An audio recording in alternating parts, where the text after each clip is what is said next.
ഇപ്പോൾ ആർഎസ്എസ് വിട്ട് സിപിഎമ്മിലേക്ക് ചേർന്നവരെ സ്വീകരിക്കുന്ന ചടങ്ങിൽ സംസ്ഥാന സെക്രട്ടറി കോടിയേരി ബാലകൃഷ്ണൻ സംസാരിക്കുന്നു. തത്സമയ സംപ്രേഷണത്തിലേക്ക്. ഭരണഘടനാ ബെഞ്ചിന്റെ വിധിയാണിത്.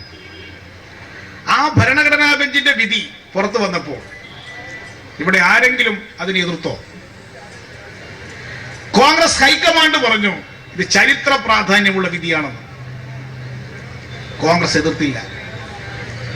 ആർഎസ്എസിന്റെ നേതാവ് ബയ്യാജി ജോഷി പറഞ്ഞു ഇത് ഏറ്റവും നല്ല വിധിയാണ്, സ്ത്രീകൾക്ക് പ്രവേശനം കൊടുക്കണം ക്ഷേത്രത്തിൽ എന്ന് പറഞ്ഞില്ലേ. കോൺഗ്രസും ആർഎസ്എസും ഇതിന് അനുകൂലമായ പരസ്യ നിലപാട് സ്വീകരിച്ചു.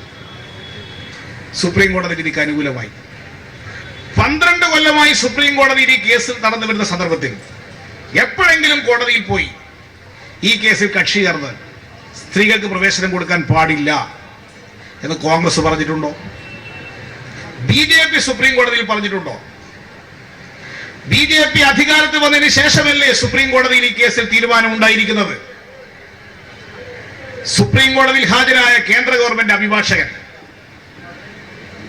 സ്ത്രീകൾക്ക് പ്രവേശനം കൊടുക്കാൻ പാടില്ല എന്നാണ് കേന്ദ്ര ഗവൺമെന്റ് നിലപാട് എന്ന് സുപ്രീം കോടതിയെ അറിയിച്ചിട്ടുണ്ടോ? ബിജെപിയുടെ നിലപാട് സ്ത്രീ പ്രവേശനം പാടില്ല എന്നാണ് എന്ന് സുപ്രീം കോടതിയെ 12 കൊല്ലത്തിനിടയിൽ എപ്പോഴെങ്കിലും ആർഎസ്എസ് അറിയിച്ചിട്ടുണ്ടോ? ഇവരാരും 12 കൊല്ലത്തിനിടയിൽ സുപ്രീം കോടതിയിൽ കക്ഷി ചേരാൻ പോലും തയ്യാറായില്ല. ഈ കേസ് നടത്തിയതിൽ പ്രധാനപ്പെട്ട പങ്ക് വഹിച്ചത് NSS ആണ്. NSSന് ആദ്യം മുതലേ ഉള്ള നിലപാടാണ് സ്ത്രീ പ്രവേശനത്തിനെതിരായിട്ടുള്ള സമീപനം.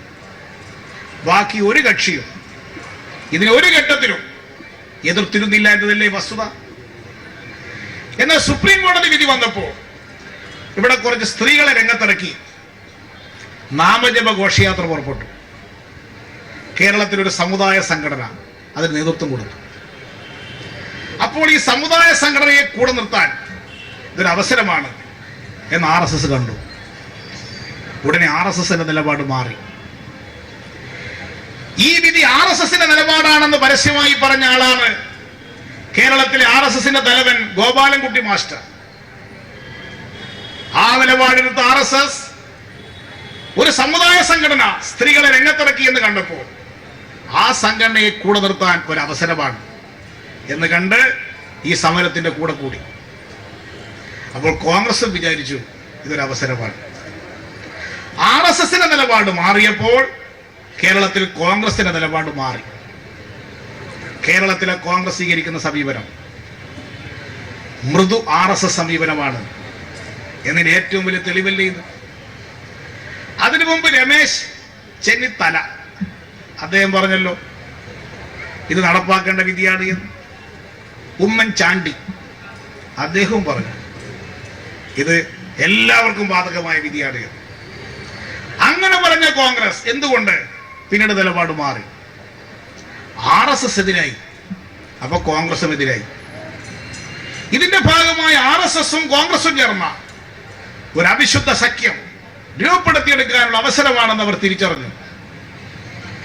ആർഎസ്എസുകാർ നാമജപ പരിപാടിയിൽ സജീവമായി പങ്കെടുത്തു. കോൺഗ്രസ് പറഞ്ഞു കോൺഗ്രസുകാർ പോയിക്കോ, പക്ഷെ കൊടിയെടുക്കാൻ പാടില്ല. കൊടിയെടുക്കാതെ പല കോൺഗ്രസുകാരും പോയി. വൈകുന്നേരം ആർഎസ്എസുകാർ അവരെ ആർഎസ്എസിന്റെ കാര്യാലയത്തിലേക്ക് കൊണ്ടുപോയി. കൊടിയെടുക്കാതെ പോയ കോൺഗ്രസുകാർ വൈകുന്നേരമായപ്പോൾ ആർഎസ്എസ് ആയി. അങ്ങനെയാണ് AICC മെമ്പർ രാമൻ നായർ കോൺഗ്രസിലെത്തി. AICC-കാരെയും KPCC-കാരെയും കോൺഗ്രസിലേക്ക് എത്തിച്ചത് ആർഎസ്എസ് അനുകൂലമായ സമീപനം കോൺഗ്രസ് സ്വീകരിച്ചതിന്റെ ഫലമായി കേരളത്തിൽ വന്ന ഈ മാറ്റമല്ലേ. ഇതിന്റെ ഭാഗമായി ഇടതുപക്ഷ മുന്നണിയെ തകർക്കാൻ ഒരു അവസരമാണെന്ന് കണ്ട് ഇവിടെ ഒരു സമരമുഖം തുറക്കാൻ അവർ തയ്യാറായി. ബിജെപി പറഞ്ഞു ശബരിമല കേന്ദ്രമാക്കി സമരം തുടങ്ങാൻ പോകും. ശബരിമലയിൽ ഒരു സ്ത്രീ പ്രവേശിച്ചാൽ ആത്മാഹുതി ചെയ്യും. ഏതെങ്കിലും ഒരു സ്ത്രീ ശബരിമലയിൽ കയറിയാൽ ആത്മാഹുതി ചെയ്യും എന്ന് ഒരു മാന്യ വനിത പ്രഖ്യാപിച്ചു.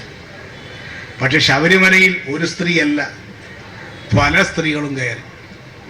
ഇപ്പൊ ദിവസേന ആ മാന്യ വനിതയോട് ചിലർ ടെലിഫോണിൽ വിളിച്ച് ചോദിക്കുന്നു എന്നാണ് കേട്ടത്. അല്ല, എപ്പോഴാണ് ആത്മാഹൂതി? എന്തിനാണ് ഇമാതിരി വീരസ്യമൊക്കെ പറഞ്ഞ് RSSന്റെ അണികളെ വെറുതെ ഇളക്കി വിടേണ്ട കാര്യമുണ്ടായിരുന്നു? ശ്രീധരൻപിള്ള പറഞ്ഞു ശബരിമല ഒരു സമരമുഖമായിട്ട് മാറാൻ പോവുകയാണ്, നിരോധനാജ്ഞ ലംഘിക്കും. ഒരു ദിവസം പറഞ്ഞു 44 ആളുകൾ ഇന്ന് നിരോധനാജ്ഞ ലംഘിക്കും. പോലീസ് 44 ആളെ പിടിക്കാൻ 500 പോലീസുകാരെ അണിനിരത്തി. വന്നത് 4 ആള് നിരോധനാജ്ഞ ലംഘിക്കാൻ. BJP-ക്കാർ പ്രഖ്യാപിച്ച സമരത്തിൽ BJP-ക്കാർ പോലും കൈയൊഴിഞ്ഞു. അപ്പൊ പറഞ്ഞു സമരം 1-ാം ഘട്ടം നിർത്തി. പിന്നെ പറഞ്ഞു 2-ാം ഘട്ടം, പിന്നെ 3-ാം ഘട്ടം, 4-ാം ഘട്ടം, 5-ാം ഘട്ടം സെക്രട്ടേറിയറ്റ് പഠിക്കൽ സമരം. ഇപ്പൊ കഴിഞ്ഞ ദിവസം ആ സമരവും നിർത്തി. ഇപ്പം പറയുന്നു ഇനി BJP-യുടെ സമരം 6-ാം ഘട്ടം വരാൻ പോകുന്നു. ഇങ്ങനെ ഓരോ ഘട്ട സമരം നടത്തുമ്പോൾ BJP നാളുകൾ കൊഴിഞ്ഞു പോയിക്കൊണ്ടിരിക്കുകയാണ്. ആ കൊഴിഞ്ഞു പോക്കാണ് ഇന്നിവിടെ കൂടിയിരിക്കുന്ന ആയിരക്കണക്കിന് BJP-ക്കാർ രാജിവെച്ചത്. ഈ ശബരിമല സമരം ഉണ്ടാക്കിയിട്ടുള്ള രാഷ്ട്രീയ പ്രത്യാഘാതം BJP-ക്ക് എത്ര വലുതാണ് എന്ന് വ്യക്തമാക്കുന്ന സംഭവമല്ലേ? ഇന്നലെ ഇത് അവസാനിച്ചതായിട്ട് പ്രഖ്യാപിച്ചു. അവസാനം ശബരിമല സമരം കഴിഞ്ഞപ്പോൾ മല എലിയെ പ്രസവിച്ചതുപോലെ ആയില്ലേ? എന്തുണ്ടായി? BJP-ക്ക് നേട്ടം. കുറെ ആളെ വെറുതെ അവിടെ കൊണ്ടുപോയി നിരാഹാരം കിടത്തിച്ചു. ആരൊക്കെയാണ് കൊണ്ടുപോയി കിടത്തിച്ചത്? പാവം അവരെ എവിടെ നിന്നൊക്കെയോ പിടിച്ചുകൊണ്ടുപോയി കിടത്തി. അവരൊക്കെയാണ് അറിഞ്ഞൂടാ ഇത് എവിടെയാ വന്നതെന്ന് കിടക്കുന്നത്. അങ്ങനെയുള്ള ആളുകളെ വന്നിട്ടാണ് ഇവിടെ കൊണ്ടുപോയി നിരാഹാരത്തിന് കിടത്തിച്ചത്. അവസാനം അവര് തന്നെ മതിയാക്കി. ഗവൺമെന്റിനെ മുട്ടുകുത്തിക്കാമെന്നായിരുന്നു അവർ കരുതിയത്. ഒരു കാര്യം മനസ്സിലായില്ലേ? ഇടതുപക്ഷ മുന്നണി സർക്കാരിനെ നിങ്ങളെ സമരം കൊണ്ടൊന്നും മുട്ടുകുത്തിക്കാൻ കഴിയുന്നൊരു സർക്കാരല്ല കേരളത്തിലെ പിണറായി വിജയൻ സർക്കാർ. ഞങ്ങൾ എത്രയോ സമരം നടത്തി വന്നൊരു സർക്കാരാണ്. ഒരു സമരം നടത്തി കുറെ ആളെ കണ്ട് പേടിപ്പിച്ചാൽ ഇടതുപക്ഷ മുന്നണി സർക്കാർ വിറച്ചു പോകും എന്ന് BJP-ക്കാർ കരുതരുത്. ഇപ്പൊ കോൺഗ്രസ്സുകാരും പ്രഖ്യാപിച്ചിട്ടുണ്ട് സമരം നടത്താൻ പോകുന്നു. നിങ്ങൾ എത്ര സമരം വേണമെങ്കിലും നടത്തിക്കോ. സമരം കൊണ്ടൊന്നും ഇടതുപക്ഷ മുന്നണി ഗവൺമെന്റിനെ വീഴ്ത്താം എന്ന് കോൺഗ്രസ്സുകാരും കരുതണ്ട, BJP-ക്കാരും കരുതണ്ട. അത് അവർക്ക് തന്നെ മനസ്സിലായത് കൊണ്ടാണ് ഇപ്പോൾ വിശ്വാസികളെ സംഘടിപ്പിക്കാൻ തീരുമാനിച്ചിരിക്കുകയാണ്. അതിന്റെ ഭാഗമായാണ് വിശ്വാസികളെ അണിനിരത്തിക്കൊണ്ടുള്ള ഒരു പോരാട്ടം നടത്തുമെന്നാണ് പ്രഖ്യാപിച്ചിട്ടുള്ളത്. വിശ്വാസ സംരക്ഷണത്തിന്റെ പേരിൽ പ്രഖ്യാപിച്ച ഈ സമരം ഒരു 2ാം വിമോചന സമരമാക്കി മാറ്റാനാണ് അവർ ഉദ്ദേശിക്കുന്നത്. 57-ൽ EMS-ന്റെ ഗവൺമെന്റ് വന്നപ്പോൾ സംഘടിപ്പിച്ച വിമോചന സമരം ന്യൂനപക്ഷത്തിന്റെ സംരക്ഷണം, ഭൂസ്വത്തിന്റെ സംരക്ഷണം പറഞ്ഞുകൊണ്ടായിരുന്നു അന്ന് സമരം. ഇന്നിപ്പോൾ വിശ്വാസത്തിന്റെ പേരിലാണ് ഒരു വിമോചന സമരം നടത്താൻ അവർ കോപ്പ് കൂട്ടുന്നത്. എന്നാൽ അന്ന് വിമോചന സമരം നടത്തിയതുപോലെ ഇപ്പോഴൊരു വിമോചന സമരം ഒന്നും നടത്താൻ ഉള്ള കരുത്ത് അത്തരം ശക്തികൾക്കില്ല എന്നത് അവർ മനസ്സിലാക്കണം. ജനങ്ങൾ ഇതൊക്കെ മനസ്സിലാക്കി കഴിഞ്ഞു. അവസാനം ഇന്നലെ സംഘടിപ്പിച്ച സംഗമം ഇവിടെ പറഞ്ഞല്ലോ, ജില്ലാ സെക്രട്ടറി നാഗവൻ പറഞ്ഞല്ലോ, അയ്യപ്പ സംഗമം എന്ന് പറഞ്ഞുകൊണ്ട് സംഘടിപ്പിച്ചത് അയ്യപ്പന് വേണ്ടി സംഘടിപ്പിച്ചതാണോ? അവിടെ അയ്യപ്പന്റെ എന്ത് കാര്യമാണ് പറഞ്ഞത്? ശബരിമല അയ്യപ്പനുമായി ബന്ധപ്പെട്ട ഒരു കാര്യവും ഇന്നലെ അവിടെ പറഞ്ഞില്ലല്ലോ. സ്വാഗത പ്രസംഗം നടത്തിയ മുമ്പത്തെ ഒരു പോലീസ് ഓഫീസർ അദ്ദേഹം പറഞ്ഞല്ലോ, ഇന്ത്യ രാജ്യം അഫ്ഗാനിസ്ഥാനെ പോലെയാവണം, പാകിസ്ഥാനെ പോലെയാവണം, ബംഗ്ലാദേശിനെ പോലെയാവണം എന്ന് പറഞ്ഞാൽ ഇന്ത്യ ഒരു മതാധിഷ്ഠിത രാജ്യമാക്കി മാറ്റണം എന്ന് പരസ്യമായിട്ട് ആഹ്വാനം ചെയ്തില്ലേ? അയ്യപ്പന്റെ പേരിൽ സംഘടിപ്പിച്ച സംഗമം ഒരു കമ്മ്യൂണിസ്റ്റ് വിരുദ്ധ സംഘവുമായിട്ടാണ് ഇന്നലെ കലാശിച്ചത്. അതിൽ പ്രസംഗിച്ച ഓരോരാളുകളും പ്രസംഗിച്ച കാര്യം ആളുകൾ കേട്ടില്ലേ? ഒരു ചിദാനന്ദപുരി സ്വാമി, ആ സ്വാമി പറയുന്നത് കേട്ടില്ലേ? അദ്ദേഹത്തെ BJP-യുടെ സംസ്ഥാന പ്രസിഡന്റായിട്ട് നിശ്ചയിക്കുന്നതാണ് നല്ലത്. അദ്ദേഹത്തിന്റെ പ്രസംഗം കേട്ടപ്പോൾ എനിക്ക് തോന്നുന്നു അദ്ദേഹം BJP ചേർന്നാൽ ശ്രീധരൻപിള്ള ഔട്ടായി പോകും. അതല്ലേ ചിദാനന്ദപുരിയുടെ ഇന്നലത്തെ പ്രസംഗം? മുഖ്യമന്ത്രിക്കെതിരായും മന്ത്രിമാർക്കെതിരായും സ്വാമിജി ആക്രോശിക്കുന്നത് കണ്ടില്ലേ? ഇതാണോ സ്വാമിമാരുടെ പരിപാടി? രാഷ്ട്രീയ പ്രസംഗ പരിപാടിയാണോ സ്വാമിമാർ ഏറ്റെടുത്തിട്ടുള്ളത്? കമ്മ്യൂണിസ്റ്റ് വിരുദ്ധ പ്രസംഗമാണ് ചിദാനന്ദപുരി സ്വാമി നടത്തിയത്. ആ ചിദാനന്ദപുരി സ്വാമി തികഞ്ഞ കമ്മ്യൂണിസ്റ്റ് വിരുദ്ധ പ്രകടനത്തിന് വേണ്ടി അയ്യപ്പ സംഘം ഉപയോഗിച്ചില്ലേ?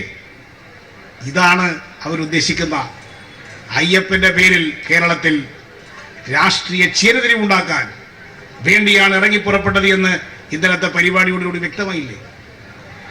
ഇതേ ചിദാനന്ദപുരി സ്വാമി അദ്ദേഹം കുറച്ച് മുമ്പ് പറഞ്ഞില്ലേ, ശബരിമലയിൽ സ്ത്രീകൾക്ക് പ്രവേശനം കൊടുക്കണം എന്ന് പ്രസംഗിച്ച വിദ്വാനാണ് ഈ സ്വാമി. ആ സ്വാമിയാണ് ഇന്നലെ പറയുന്നത് സുപ്രീം കോടതി വിധിക്കെതിരായിട്ട് ഉറഞ്ഞു തുള്ളുന്നത്. എല്ലാ ടെലിവിഷൻ ചാനലുകളും ചിദാനന്ദപുരിയുടെ നേരത്തെ പ്രസംഗം കൊടുത്തില്ലേ? സ്ത്രീ പ്രവേശനത്തിന് അനുകൂലമായി ചിദാനന്ദപുരി നേരത്തെ സംസാരിച്ചു. ഇപ്പോഴെന്താണ് മാറിയത്? RSSന്റെ നിലപാട് മാറിയപ്പോൾ ചിദാനന്ദപുരി സ്വാമിയുടെ നിലപാട് മാറി. അതല്ലേ കാര്യം? ശ്രീ രവിശങ്കർ അദ്ദേഹം നേരത്തെ സ്ത്രീ പ്രവേശനത്തിന് അനുകൂലമായി വാദിച്ച വ്യക്തിയല്ലേ? ഇന്നലെ അദ്ദേഹത്തിന്റെ സന്ദേശം അവിടെ വായിച്ചല്ലോ.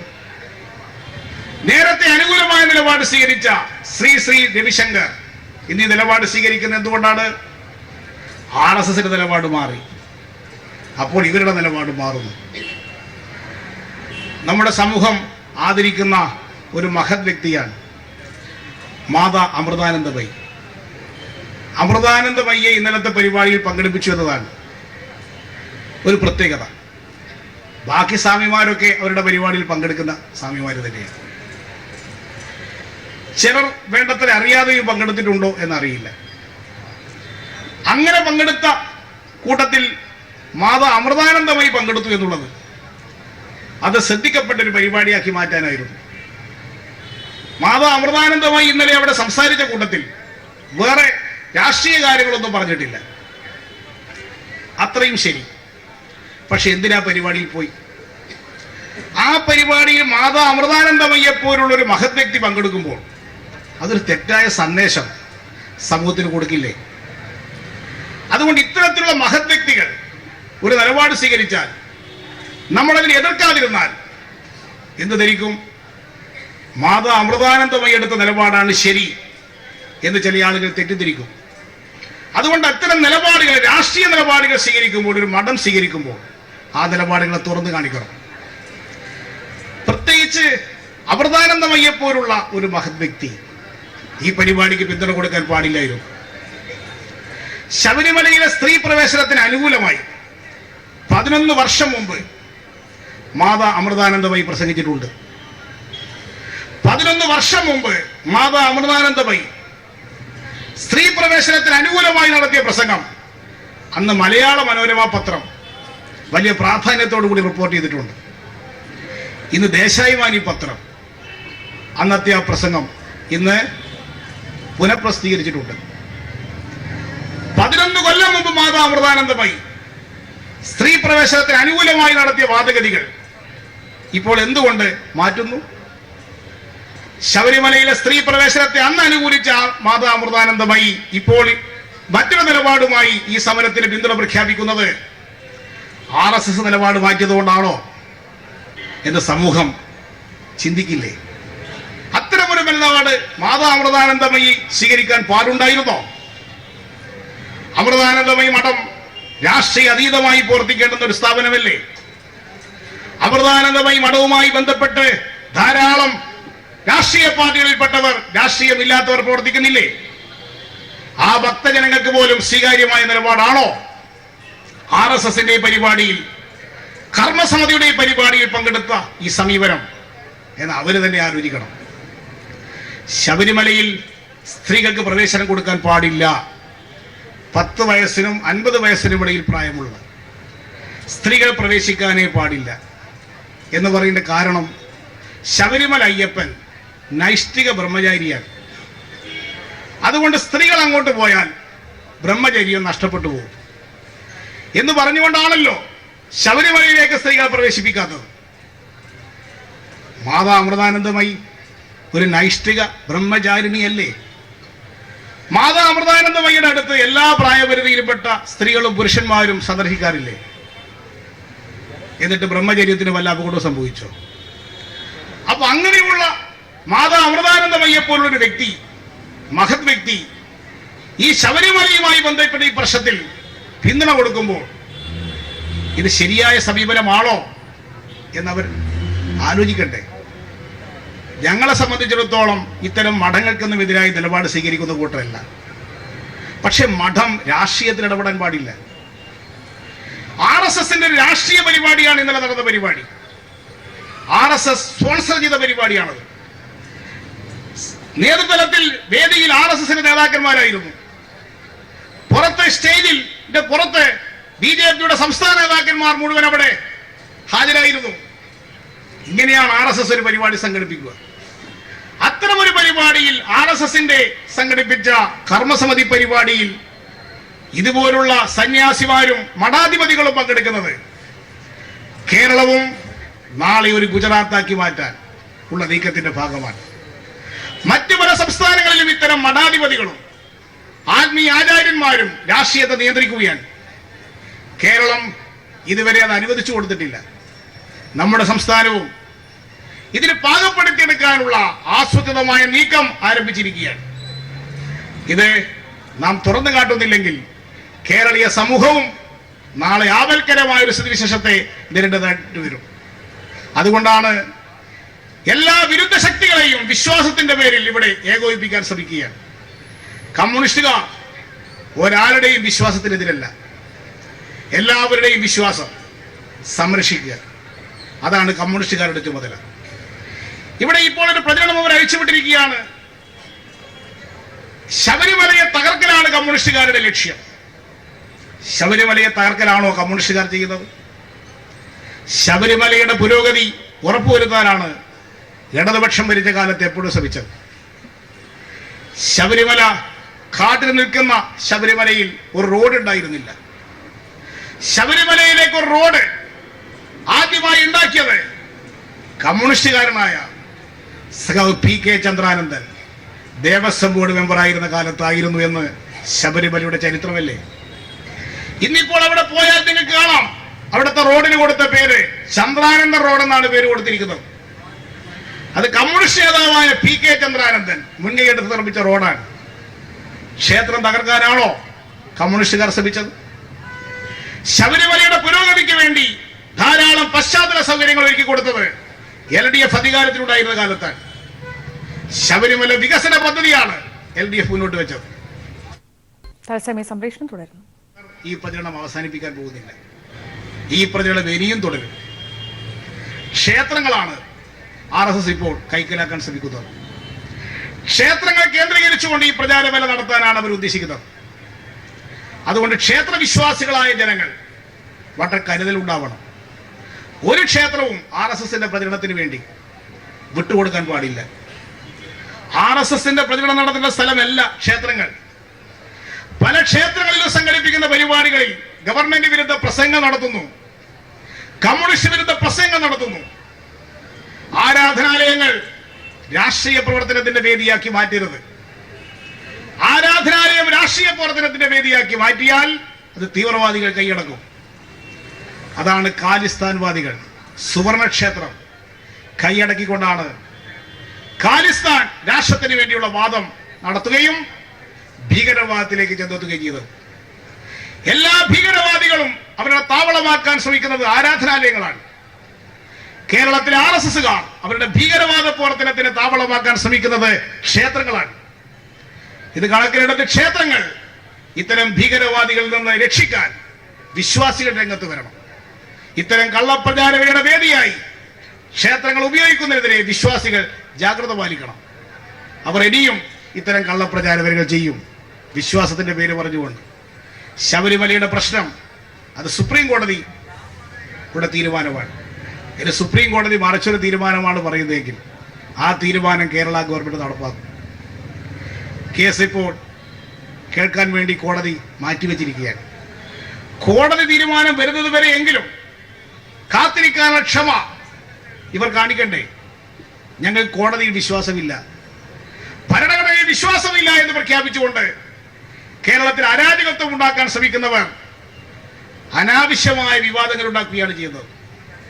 ഈ ശബരിമല വിധിയിൽ ഇടതുപക്ഷ മുന്നണി ഗവൺമെന്റിന് ഒരു പങ്കുമില്ല. ഇത് ഇടതുപക്ഷ മുന്നണി ഗവൺമെന്റ് തീരുമാനമേ അല്ല. സുപ്രീം കോടതി വിധിക്കെതിരായി സമരം ഇടതുപക്ഷ മുന്നണി ഗവൺമെന്റിനെതിരായി ചെയ്യുന്നതിന്റെ യുക്തി എന്താണ്? തെറ്റായ കാര്യങ്ങൾ പ്രചരിപ്പിച്ച് ഇവിടെ ഒരു ഇടതുപക്ഷ വിരുദ്ധ സമരമുഖം തുറക്കുക എന്നതാണ് ഈ പ്രശ്നത്തിൽ അവർ ഉദ്ദേശിക്കുന്നത്. അത് അവർക്ക് തന്നെ തിരിച്ചടിയായിട്ട് മാറി. അതുകൊണ്ടാണ് BJP-ക്കാർ തന്നെ വസ്തുതകൾ മനസ്സിലാക്കി ഈ കള്ളപ്രചാരവരകൾ തിരിച്ചറിഞ്ഞ് BJP-യിൽ നിന്ന് വിട്ടുപോകുന്നതാണ് നല്ലത് എന്ന് ചിന്തിക്കാൻ തുടങ്ങി. അതിന്റെ ഭാഗമായിട്ടാണ് BJP-യുടെ സംസ്ഥാന കമ്മിറ്റി വരെ പ്രവർത്തിച്ചിരുന്ന നിരവധി പേർ രാജിവെച്ച് ഇടതുപക്ഷവുമായി സഹകരിക്കാനുള്ള സന്നദ്ധരായി ഇത് രംഗത്ത് വന്നിട്ടുള്ളത്. ഇത് BJP-ക്ക് ഏറ്റെടുക്കുന്ന തിരിച്ചടിയാണ്. അവർ കേരളത്തിൽ സ്വീകരിച്ചിരിക്കുന്ന രാഷ്ട്രീയ നിലപാടിനേറ്റ തിരിച്ചടിയാണ്. ഇനിയും ധാരാളം പേർ ഈ പാർട്ടികൾക്ക് രാജിവെക്കും, മറ്റു പാർട്ടികൾക്ക് രാജിവെക്കും, ഇടതുപക്ഷ ജനാധിപത്യ പ്രസ്ഥാനത്തിലേക്ക് ആകർഷമാകും. നേരത്തെയും ധാരാളം പേർ BJP-യിൽ രാജിവെച്ചിട്ടുണ്ട്. BJP-യുടെ സംസ്ഥാന സെക്രട്ടറി ആയിരുന്ന ഉണ്ണികൃഷ്ണൻ പത്തനംതിട്ടയിൽ നിന്ന് രാജിവെച്ച് നമ്മുടെ പാർട്ടിയിലേക്ക് വന്നു. BJP-യുടെ സംസ്ഥാന വൈസ് പ്രസിഡന്റ് ആയിരുന്നു OK വാസു മാസ്റ്റർ. അവർ രാജിവെച്ചു, ഇപ്പോൾ മലബാർ ദേവസ്വം ബോർഡിന്റെ പ്രസിഡന്റാണ്. ഇങ്ങനെ എത്രയോ പേർ BJP-ക്കാരായിരുന്ന നേതാക്കന്മാർ രാജിവെച്ച് ഇടതുപക്ഷത്തിലേക്ക് വന്നു കഴിഞ്ഞിരിക്കുകയാണ്. അതുകൊണ്ട് ഇനിയും ധാരാളം പേർ ആ പാർട്ടി വിടും. അതിന് പ്രചോദനമായിരിക്കും ഇന്നിവിടെ BJP-യുടെ സംസ്ഥാന കമ്മിറ്റി വരെ പ്രവർത്തിച്ച ഒട്ടേറെ നേതാക്കന്മാർ രാജിവെച്ച് നമ്മുടെ പാർട്ടിയിലേക്ക് വരുന്നത്. ഇവർക്കെല്ലാം മാന്യമായ സുരക്ഷിതത്വം CPM-ൽ ഉണ്ടാവും.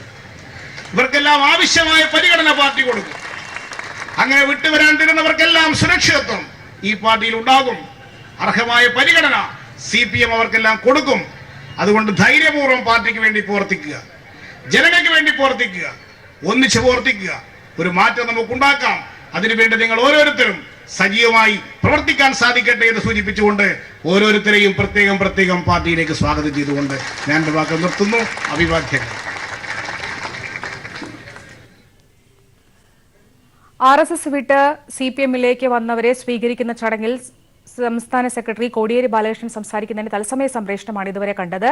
ശബരിമല പ്രതിഷേധം പരാജയമായിരുന്നു എന്നതിന്റെ തെളിവാണ് ഇപ്പോൾ ഇവിടെ നടക്കുന്ന ഈ സ്വീകരണ ചടങ്ങ് എന്ന് അദ്ദേഹം പറയുകയുണ്ടായി. BJP സമരം കണ്ട് പേടിക്കുന്നവരല്ല പിണറായി സർക്കാർ എന്നും കോടിയേരി ബാലകൃഷ്ണൻ സൂചിപ്പിച്ചു.